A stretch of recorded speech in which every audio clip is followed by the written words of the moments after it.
Bana, Yanga ni klabu ambayo inaenda kuwa mfano wa kuigwa kwenye soka la Tanzania.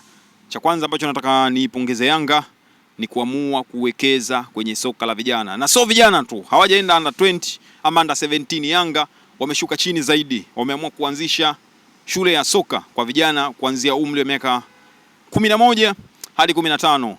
Hii itakuja kuwa na faida kubwa sana kwenye mpira wa Tanzania kwa sababu soka siku zote ni uwekezaji, na uwekezaji eneo sahihi ni kuwekeza kwa vijana wadogo.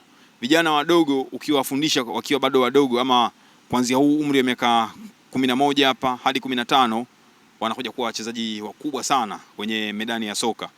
Kwa hiyo kwangu ni jambo ambalo limenivutia, na waona Yanga wanaenda katika njia sahihi, na waona Yanga wanaenda kupata mafanikio kwenye mpira wa Afrika kwa sababu wameamua kufuata falsafa sahihi ama misingi sahihi ya soka.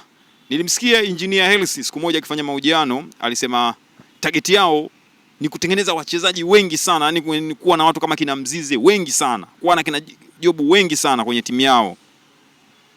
Mwanzo ni mzuri, wana mtu Matthew yule ambaye amefanya kazi SuperSport United. SuperSport United inajulikana, imetoa wachezaji wengi sana. Mtu kama Teboho Mokoena anatamba Mamelodi, golikipa bora kabisa Williams anatamba Mamelodi, Sifo Mbule yupo Orlando pale, middle fundi sana, na nyota wengine wengi sana ambao wameshatamba pale kwenye, yes, Abdulrazak Hamza mwenyewe amepita pale, na wachezaji wengine wengi ambao wametamba pia katika soka la Ulaya huko walitengenezwa kwenye ile academy ya SuperSport United. Ina maana huu ni msingi sahihi.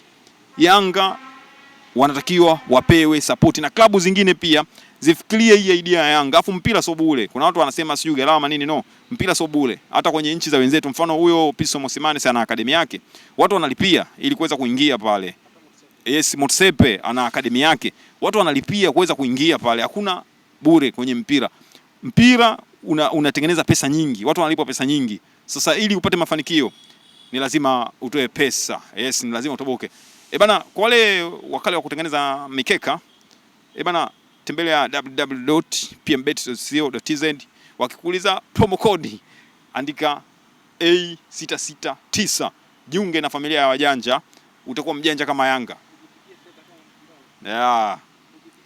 Ujipige fedha.